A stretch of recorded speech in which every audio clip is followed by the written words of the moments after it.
Hey everybody, we're here in Zurich, Switzerland, and I'm sitting down with Mark, the CEO of YASAI, Switzerland's biggest vertical farm, and we're going to talk all about some of the things that I saw on the tour and what's the future for this exciting business. How are you doing, Mark? Very good, thank you. Thank you for coming to Zurich and visiting us. It's a real pleasure. I've been to Switzerland a long time, and we got to hang out a little bit, go to the lake, and then today I got to come and see your vertical farm and tour it. So give us some of the basics. How big is this vertical farm, and what are you growing? We have about 1,200 square meters of grow space, and we grow about 20 tons of herbs, high quality, premium, local herbs, every year. So you're growing mint, coriander, basil, and dill, right? Exactly. And who are your customers?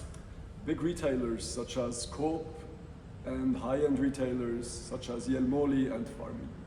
So Switzerland is really interesting because, as we've talked about, sort of like an island in the middle of Europe, it has a very different energy situation, different economy. What are some of the things that make Switzerland unique, and why are you so excited to do vertical farming here? So it's really a unique market, as you say, because first of all, there's high margins.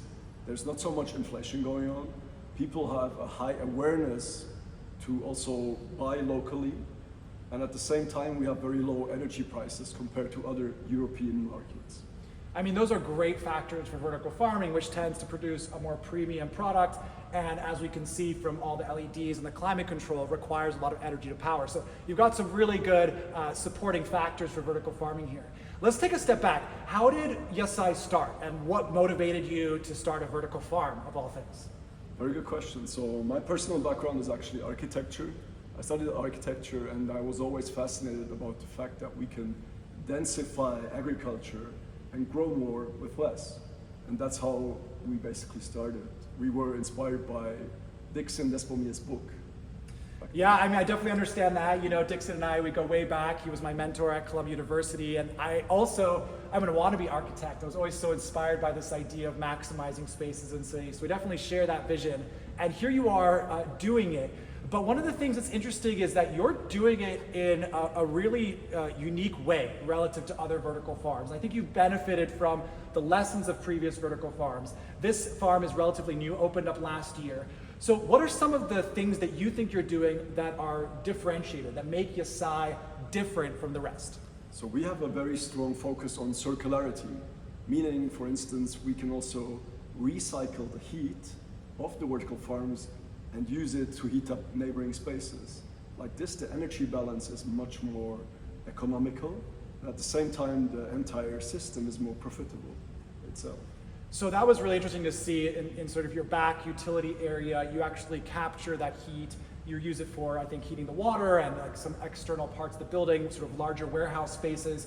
And you know, as an architect and sort of visionary, we've even talked about, you imagine that YASAI vertical farms could actually heat houses, right, in the cold Swiss winter. Absolutely, yeah. So we think about vertical farming as an infrastructure of future smart cities, whereas you do not just use the farms to produce plants, but you can also reuse the heat or also the organic waste and so on and so on. And that's that circularity thinking that you see so much here in Europe, but a little bit less in North America, where everything needs inputs and produces an output. Can we connect them in the context of the city and create more circularity? I mean, that is the vision, that's the aspiration that you're moving towards. But in addition to managing and reusing heat, you're doing some other things that are really cool. I want to talk about your substrates because you're one of the few vertical farms I've seen that uses biodegradable substrate. Tell us about that journey, that decision. What were the trade-offs there, and why are you happy with that decision?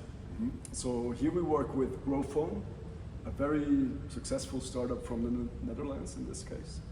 And the good thing is really it is completely biodegradable. At the same time, it is manufactured in a factory in a clean environment, so we don't have the risk of bringing in pests at the same time. Oh, wow. Whereas with other things such as peat and so on, you always carry that risk as a vertical farm, right? And we want to claim to be completely chemical pesticide free, and that's one key ingredient to do that.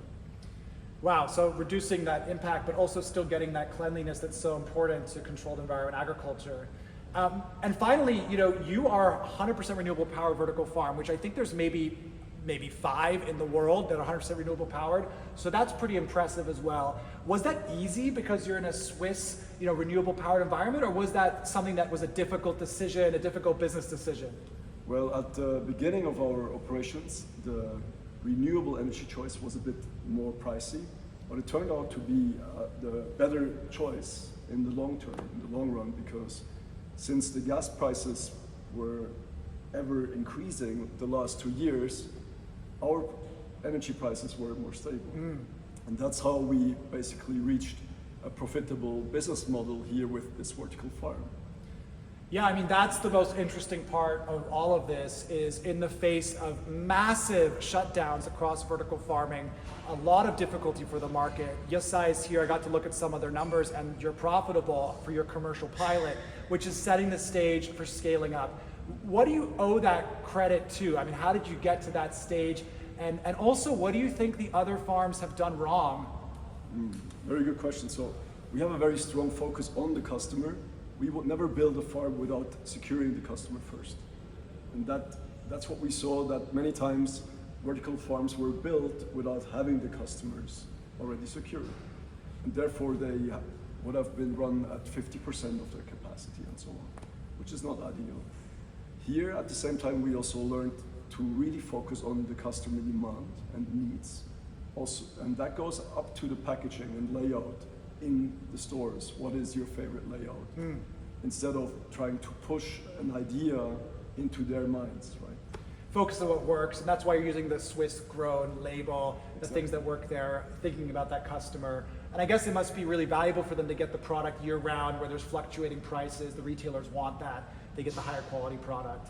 I mean, that's a really incredible feat to achieve profitability. Again, I've seen a lot of vertical farms, some of the ones that have shut down, some of the ones that are still going, especially when you lay that on top of all the values you're driving forward with sustainability and circularity.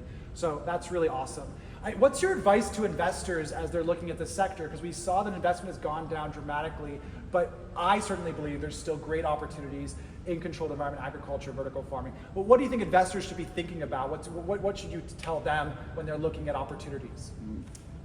I believe they should really look at not just the technology that vertical farming companies using, but also the operations, because the success of a vertical farming company will be defined by its operations largely.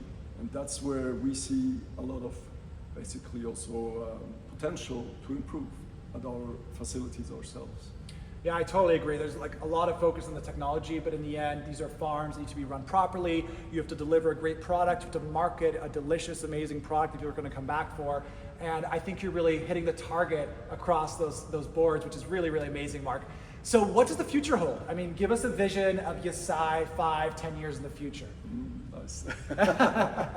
I mean, it's fun to think about. You're an architect. What's possible? Not even the sky is the limit. We usually say the space is the limit.